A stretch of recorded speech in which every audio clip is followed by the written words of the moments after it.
अगर आप स्वच्छ हो जाए तो आपको कोई गंदगी नहीं अच्छी लगेगी, अपने आप ही चीज घटित होने लगती। शुरू में बहुत तकलीफें होती है, कुछ कुछ लोगों को तो बहुत ही परेशानी होती है इसमें आने में। किसी में ईगो आ जाता है तो वो अजीब सा कूदने लग जाता है, मैं देखती रह जाती हूँ कि अभी तो अच्छे बैठे होते हैं, अभी बंदर के जैसे कूदने लग गए। फिर किसी में देखती हूँ कि एक तरह की बड़ी घृष्टता आ जाती है, किसी में बड़ा गुस्सा आ जाता है, किसी में कुछ होता है, पर धीरे धीरे धीरे धीरे वो मुलायम होते जाते हैं और चीज सब बनती जाती है। वो कैसे बनती है, क्या बनती है, वो मैं आपको नहीं बताऊं, लेकिन वो बनती है। क्योंकि बताने पर आप लोग घबरा जाएंगे। उसके तौर तरीके जो हैं बहुत नाजुक हैं, लेकिन हैं बड़े कठिन। जैसे कि हम लोग कभी नहीं सोचते हैं कि किस तरह से फूल खिलते हैं, फिर किस तरह से उसके साथ कांटे आ जाते हैं, किस तरह से पेड़ बनते हैं, कैसे सुंदर सुंदर पत्तियों के आकार विकार बनते जाते हैं, ये हम कभी नहीं सोचते। जब होता है तो देखते हैं हाँ कितना निसर्ग सुंदर है, इतने निसर्ग रम्य स्थान में हम आ गए, सब ये सोचते रहते, लेकिन ये नहीं सोचते कि ये कैसे बनी होगी, कौन सी शक्ति ने बनाया होगा, किस सुंदरता से बनाएगा, और उसके पीछे कितनी स्फुटक, कितनी भयंकर शक्ति भी हो सकती है। उसमें कुछ ऐसी भी चीज हो सकती जो इस चीज को बनने को रोके तो उसको घात करने वाली होनी चाहिए। ऐसी कोई ना कोई शक्ति और भी उसके साथ जुटी हुई है जो हर समय उसकी सुरक्षा के लिए और रक्षण के लिए खड़ी। अनेक स्थल पे आपको इस तरह से अनुभव आते रहेंगे आपके चरित्र में। एक साहब थे, उन्होंने सहयोग के बाद सब छोड़ दिया, लेकिन सिगरेट जरा छूटी नहीं। तो एक दिन वो मोटर में जा रहे थे और लोगों के साथ, और सिगरेट पी रहे थे। सिगरेट पीते पीते उनके मोटर में एक्सीडेंट हुआ। किसी को कुछ नहीं हुआ, उनकी सिर्फ ये उंगली विशुद्धि की थोड़ी सी काट दी, तब वो समझ गए बात क्या थी। इस प्रकार धीरे धीरे चीजों से, शिक्षाओं से आप सीखते जाते हैं कि हमारा चरित्र जो है जरा इधर उधर जा रहा है, मोटर जो है वो जरा सी सीधे रास्ते पर नहीं, जरा कुछ इधर उधर फिसल रही है, फिर आप ठीक कर रहे, फिर आप ठीक कर रहे, करते करते ऐसी दिशा में आ जाते हैं कि आप दोनों ही चीज, एक्सेलरेटर और उसका ब्रेक, उसके माहिर मास्टर। वो मास्टरी जब आ गई तब समझ लेना चाहिए कि आप ड्राइवर हो। अभी सिर्फ ड्राइवर हो, अभी मास्टर होने के लिए आपको निर्विकल्प में उतरना चाहिए। जब आप निर्विकल्प में उतर जाते तब आप गुरु महाराज हैं, मैं आप सबको नमस्कार करती हूँ।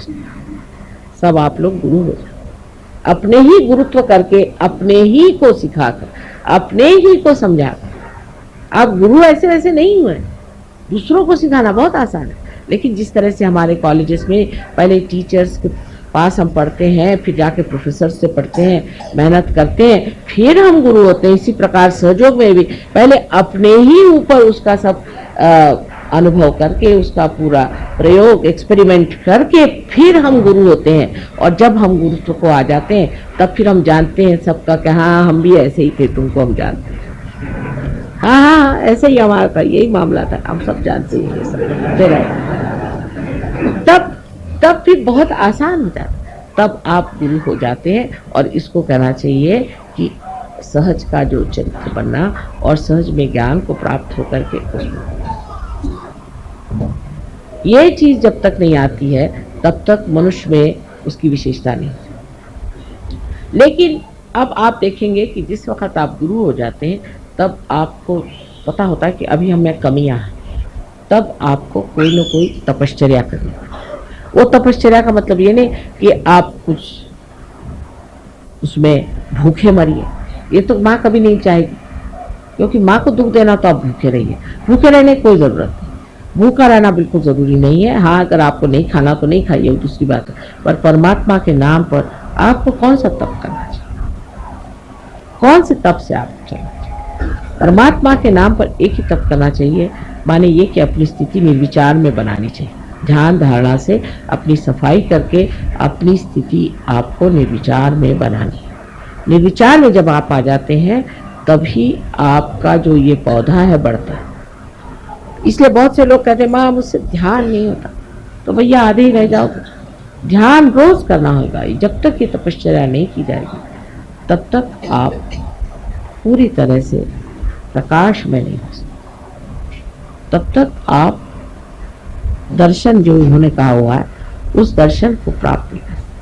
तब तक आप हमें भी नहीं समझ सकते, तब तक आप बिल्कुल नहीं हमें समझ सकते, क्योंकि जब तक आप में त्रुटियां रहेंगी तब तक आप इन त्रुटियों के झरोखे से देखिएगा। जैसे कि कोई नीले रंग का आप अपने आंख पर पर्दा बांध दे तो हम आपको नीले दिखाई देंगे, पीले रंग का बांधिए तो पीले दिखाई देंगे। इसी प्रकार कोई भी विकृति आपके अंदर होगी तो उसी तरह हम आपको नजर आएंगे, हम आपको जो असलियत में नजर आएंगे ही नहीं। वो एक हमारा तरीका भी। तो इसलिए ये 4 चीजों को आपको इस नवीन वर्ष में सोच लेना कि अब हमारे पास ज्ञान प्राप्त हो गया है, हमें अब अपना चरित्र बनाना है, और चरित्र बनाने के लिए जो हमें तप और ध्यान करना है वो हमें करना है किसी भी हालत। लोग कहेंगे साहब हमारे पास समय नहीं, लेकिन ये बात नहीं। इंग्लैंड जैसे शहर में जहाँ की इतनी ठंड रहती, लोग 4 बजे उठ के नहा करके ध्यान, लेकिन हिंदुस्तान में लोग कहते हैं अच्छा अगले साल करें, ये साल।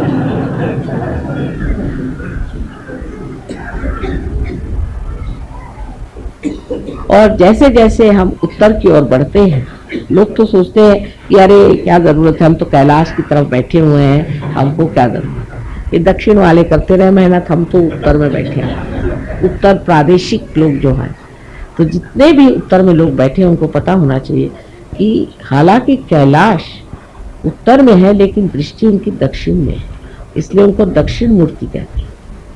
इसलिए चाहिए कि आप लोग भी अपनी ओर उनकी दृष्टि लाएं। उनकी दृष्टि आपके ओर लाने के लिए थोड़ी सी योग्यता होनी चाहिए, और उस योग्यता में शुद्ध इच्छा होनी चाहिए। यही गौरी स्वरूपा कुंडलिनी आपके अंदर जो शुद्ध इच्छा है उसको आपको जागरूक करना है।